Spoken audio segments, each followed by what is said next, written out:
Je peux pas dire aux gens, en fait, vous avez du temps libre, surtout, ne le remplissez pas avec le truc qui est dans votre poche, qui vous donne accès à toute la planète.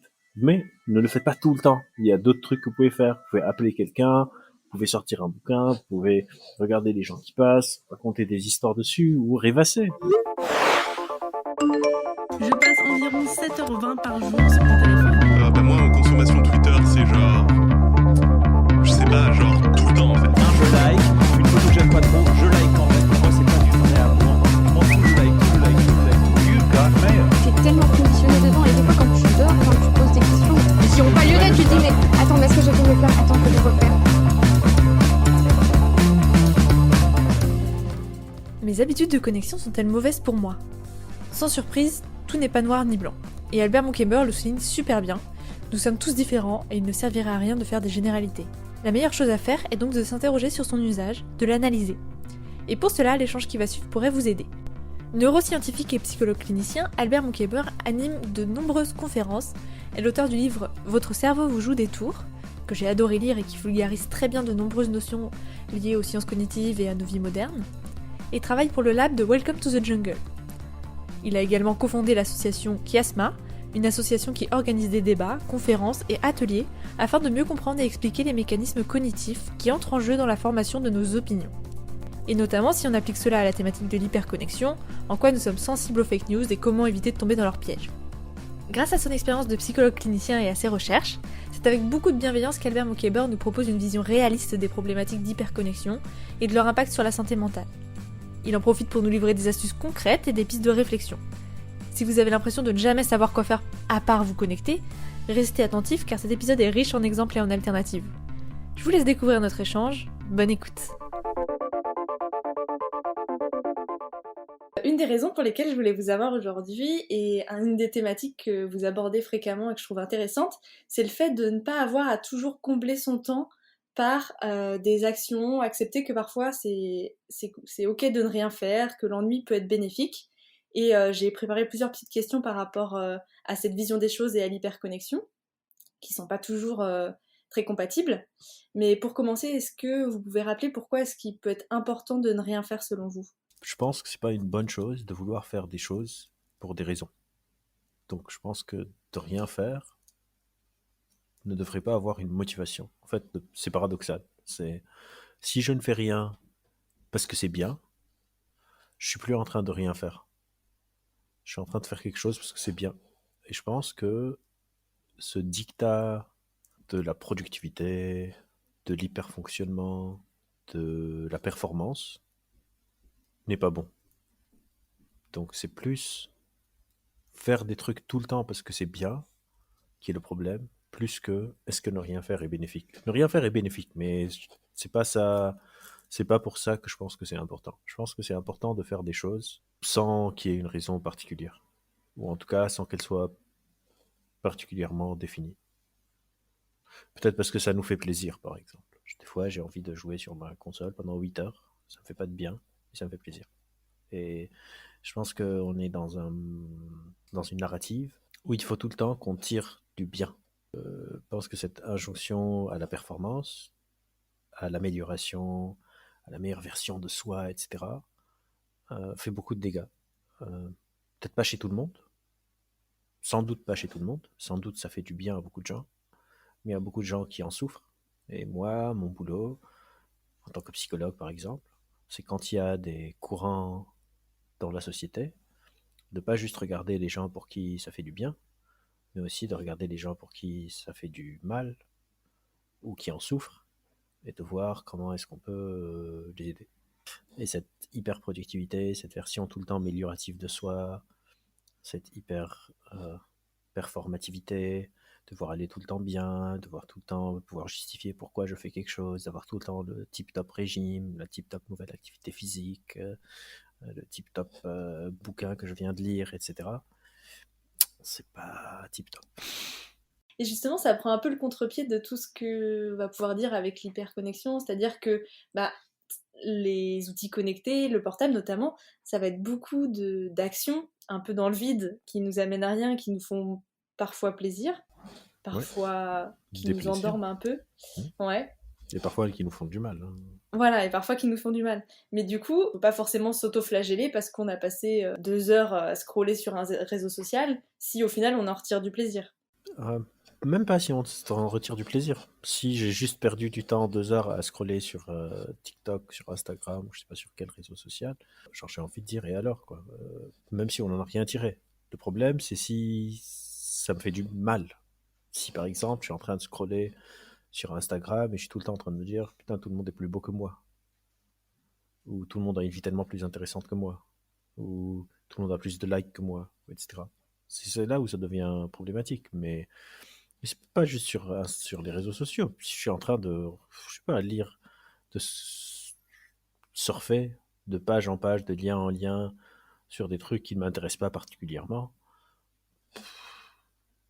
Et alors, ce truc de il faut pas perdre son temps, genre je pense que c'est pas grave. Je suis à la fois d'accord avec ça, en disant que faut arrêter de vouloir rentabiliser tout son temps et de voir 100% de sa vie quotidienne comme un combat, une optimisation permanente de notre être humain, etc. Donc ça, je suis d'accord avec vous.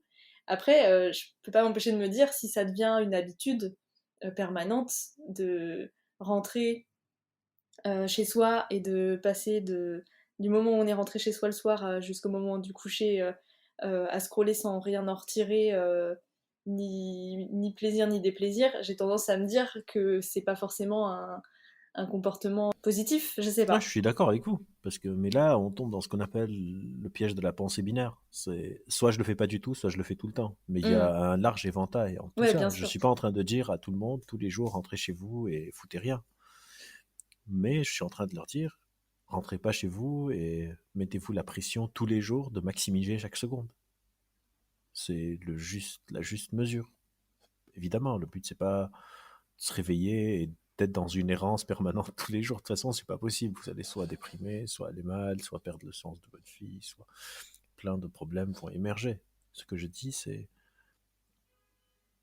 moi, je veux pas recréer le modèle qui existe maintenant, mais de l'image miroir. Ouais, bien Maintenant, on est sûr. dans une sorte d'hyper-productivité et je veux pas, moi, être dans une hyper-productivité où plus personne Mm. ne fout rien.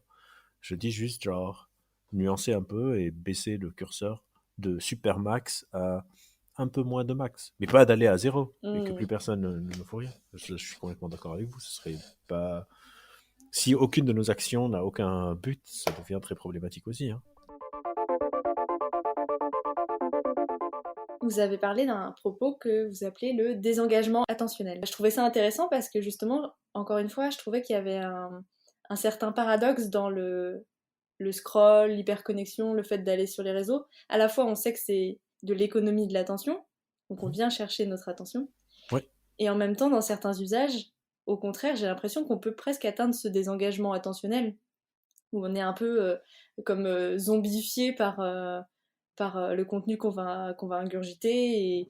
Et du coup, est-ce qu'on peut dire que scroller, c'est se désengager attentionnellement de temps en temps et c'est comme faire une pause? Ou est-ce que, quoi qu'il en soit, ça nous demande encore trop de ressources cognitives pour appeler ça vraiment une vraie pause et du vrai ennui? Ça dépend, c'est une pause par rapport à quoi. Si par exemple, je suis hyper concentré, je suis en train d'écrire quelque chose ou de faire quelque chose qui implique toute mon attention et après je me désengage de ça et je regarde 2 vidéos YouTube. Je sais pas, je regarde le dernier clip de Zen qui vient de sortir un nouvel album. Je leur fais la pub parce que j'aime bien. Et après, je reviens dessus. Ou je scroll pour voir, je sais pas, quelque chose qui vient de sortir. Oui, c'est un désengagement attentionnel. Par contre, si je suis sur Insta depuis 40 minutes, c'est plus vraiment un désengagement attentionnel. Ça devient une sorte d'attention flottante, molle, qui est pas nécessairement une bonne chose. Encore une Ouais, fois, la nuance. ouais, bien sûr. Bah, de C'est toute façon, dans ce sujet, tout est nuance parce un même usage peut être toxique pour une personne et pas du tout pour une autre. ouais, c'est Enfin, l'approche qu'on a du truc plutôt que l'action en elle-même. Quelqu'un qui est toute la journée sur Insta parce que la personne est community manager, mhm. c'est pas du tout la même chose que un ado qui est en cours à l'école et qui fait rentrer en catimini son téléphone et qui est toute la journée en train de scroller. Les deux ont passé le même moment. C'est un peu comme le débat sur les écrans et les enfants. Genre, c'est pas le médium qui est important autant que c'est le contenu aussi. Mhm. Euh, Il y a un papier qui est sorti là récemment qui étudie les différents types de médias leur effet. Donc ils ont comparé la musique, la télé, les films, les jeux vidéo, les e-books, les livres électroniques, les magazines digitales et les audiobooks, et donc les livres audio. Et ils ont remarqué qu'il n'y a pas énormément de différence entre les types de médias. Il y a une différence entre être sur un média ou ne pas l'être, et surtout entre les différences de contenu. Ça n'a pas d'impact, le type de média n'avait pas énormément d'impact ni sur le well-being, comment je me sens, ni sur la satisfaction de vie. C'est qu'est-ce qu'il y avait, quel livre j'étais en train de lire, quelle musique j'étais en train d'écouter, quel film je regardais, quel jeu vidéo je jouais. Si je joue à Candy Crush pendant des heures, c'est pas la même chose que si je suis en train de jouer, je sais pas, à Zelda euh, pendant le même nombre d'heures, parce que c'est pas les mêmes choses que ça va impliquer. Si je suis sur Insta, c'est pas la même chose si je suis en train de regarder encore une fois des personnes et de me comparer et de me dire ils sont tellement plus intéressantes, ou si je suis en train de regarder, je sais pas, des posts d'un truc qui m'intéresse énormément et qui me fait penser, parce qu'il y a les commentaires et tout ça. La forme a son rôle, mais il faut pas oublier le contenu.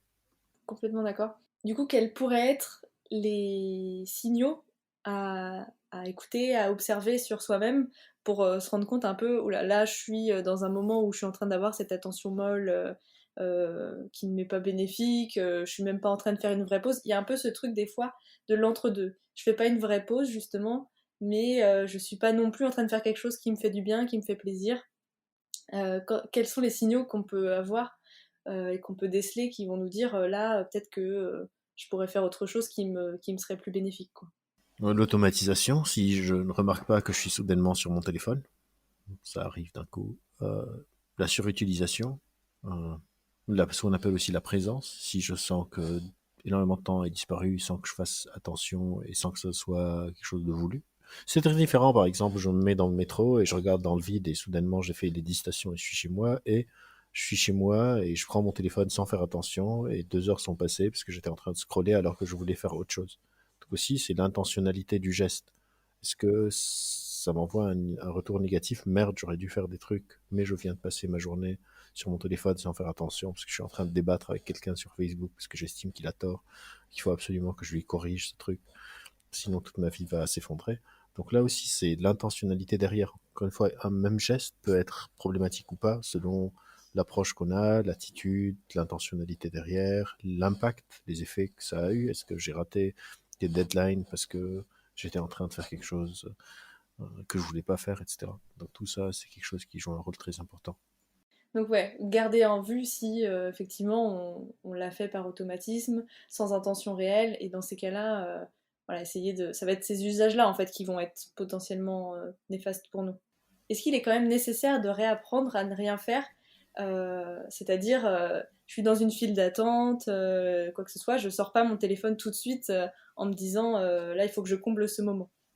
Encore une fois, c'est très difficile de donner des conseils, genre des injonctions en mode faites ça, ne faites pas ça, sur des sujets comme ça, parce que est-ce que chaque minute que j'ai de libre, je suis en train de sortir mon téléphone, ou est-ce que c'est complètement absurde de vouloir tout le temps être dans... Parce qu'il y a l'autre penchant d'être tout le temps dans le moment présent. Genre, on est dans une file, il faut être présent dans la file. Ben non, je suis en train de me faire chier, je vais faire autre chose.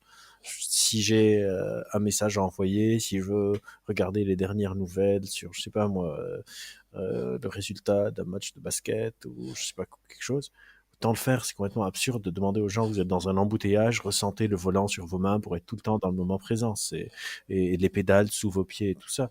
Donc, encore une fois, c'est une sorte de curseur. Est-ce que, mais ce truc de l'hyper présent, non, notre cerveau peut dégager du temps pour faire autre chose, autant en profiter. Après, peut-être ne pas tout le temps se réfugier sur son téléphone, peut-être commencer à me dire qu'est-ce que je vais cuisiner cet après-midi, pour dîner ce soir, où est-ce que j'ai envie d'emmener mes enfants ce week-end, où est-ce que je vais aller en escapade amoureuse, machin, et peut-être après vérifier sur son téléphone si c'est faisable, si c'est réaliste, mais c'est pas d'être dans cette monotâche. Genre, dès que j'ai une minute, je fais le même truc tout le temps. D'avoir une sorte de diversification des trucs. Encore une fois, pas dans aucun but. Ça, c'est important aussi de ne pas retomber dans ce piège de j'essaye de faire des trucs parce que c'est bien tout le temps.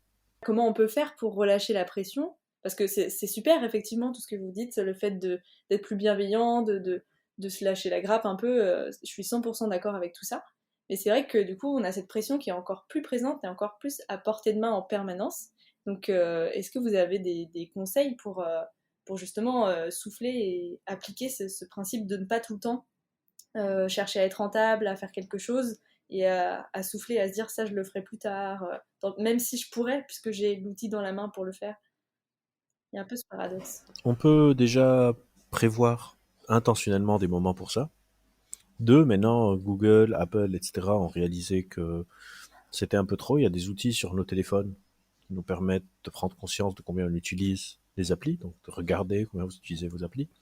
Et puis, il y a des petites astuces, par exemple, de ne pas mettre l'icône de l'appli de la mettre loin, euh, soit pas d'éteindre les notifications. Comme ça, c'est pas à chaque fois que quelqu'un me fait un commentaire, j'ai envie de le lire le commentaire, de trouver autre chose à faire.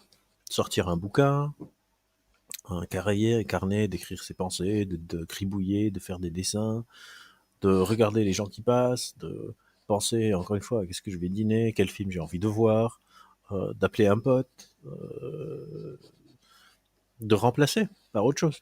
Parce que encore une fois, c'est irréaliste de dire aux gens, vous allez pas sortir votre téléphone, mais vous allez rien faire d'autre. C'est un peu, on a déjà eu ce débat quand il y a eu les magazines qui sont sortis. Il y a une photo très connue sur Internet de tout le monde dans une rame de train, et tout chacun a sa tête dans son journal, et les gens disaient, voilà, les gens ne se parlent plus, tout le monde est en train de lire le journal, etc. Mais je vais pas monter dans le métro, avoir le sourire aux lèvres et commencer à dire bonjour à tout le monde. Les gens vont juste penser que je suis une sorte de creep. Euh, Ça va pas être nécessairement meilleur. Je peux pas dire aux gens, en fait, vous avez du temps libre, surtout, ne le remplissez pas avec le truc qui est dans votre poche, qui vous donne accès à toute la planète. Mais ne le faites pas tout le temps. Il y a d'autres trucs que vous pouvez faire. Vous pouvez appeler quelqu'un, vous pouvez sortir un bouquin, vous pouvez regarder les gens qui passent, raconter des histoires dessus, ou rêvasser, ou genre de l'oisiveté. En anglais, ça s'appelle idleness, genre être idle, de juste être en une sorte de stand-by, quoi, cérébral. Vous, en tant que psychologue clinicien et neuroscientifique, est-ce que vous avez relevé des problématiques qui sont liées généralement à l'hyperconnexion, dans Oui, bien sûr. des choses qui reviennent régulièrement dans les patients que vous pouvez voir, etc. Oui, et même il y a des études et des recherches. Par exemple, l'image de soi chez les jeunes adolescentes avec Instagram, euh, le cyberharcèlement, euh, la solastalgie, l'éco-anxiété, peut-être tout le temps confronté au fait, et qui est légitime, hein, qu'on est en train de détruire sur le futur de l'espèce, de la planète, etc. Euh, mais c'est notamment vraiment l'image de soi, le FOMO, Mhm. euh, Fear of Missing Out, d'être en train de rater des trucs, l'idéalisation de l'autre, tout le monde a une meilleure vie que la mienne, euh, tous ces sujets, oui, bien sûr, c'est quelque chose qui est très récurrent, mais ça tourne tout le temps autour de ce qu'on appelle les troubles anxieux, D'accord. voire les troubles de l'humeur, donc dépression et stress. C'est rare qu'on voit genre. Ça peut alimenter une sorte de trouble schizophrène, etc., mais ça va pas le causer, alors que c'est vraiment un truc qui peut causer des troubles anxieux et des troubles de l'humeur. C'est ça, donc quelqu'un qui, enfin, je veux dire, comment dire ça, quelqu'un qui n'est pas sujet déjà à ces troubles anxieux peut les développer par Oui, la consommation, ok, oui, de bien sûr. contenu en ligne. Ok.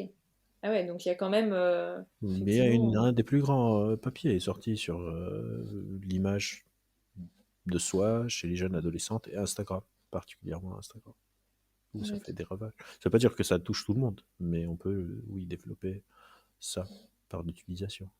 Que des Mm. gens on n'a pas conscience que c'est hyper photoshopé, retouché, que nos photos a été prise 3000 fois avant de choisir le bon angle, qu'il y a des personnes maintenant qui ont même des lentilles qui vont distorter un peu l'image, etc. Donc ça joue énormément, bien sûr. Ouais. Donc encore une fois, même comme avec les fake news, comme avec ce qu'on disait au tout début, on y revient, c'est faire attention au contenu qu'on consomme, à la manière dont on le consomme, à notre esprit critique devant ce contenu. Euh, c'est comme ça qu'on va se prémunir un peu de ces effets négatifs, j'ai l'impression. Oui, absolument, oui, bien sûr. Bien sûr. Du coup, on peut manipuler des fois l'algorithme, de demander de suivre d'autres pages, etc., pour voir d'autres trucs. Parce qu'il y a des trucs aussi hyper intéressants sur les réseaux sociaux. Mais malheureusement, l'algorithme, et ça c'est un tout autre sujet, l'algorithme veut nous pousser à rester sur l'appli, et du coup, mais on peut le manipuler parfois. Genre, moi, des fois, je vais liker des trucs qui ne m'intéressent pas particulièrement pour que ça dilue un peu, de ne pas tout le temps voir que des trucs qui m'intéressent, et du coup, de ne pas pouvoir me désengager.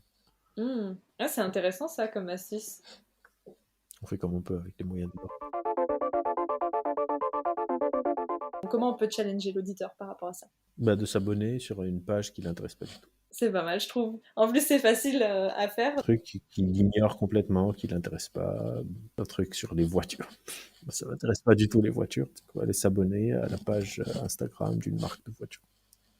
Et comme ça, la prochaine fois que ce sera dans le fil, ce sera une opportunité De couper ou la personne va développer une sorte d'intérêt génial sur les voitures.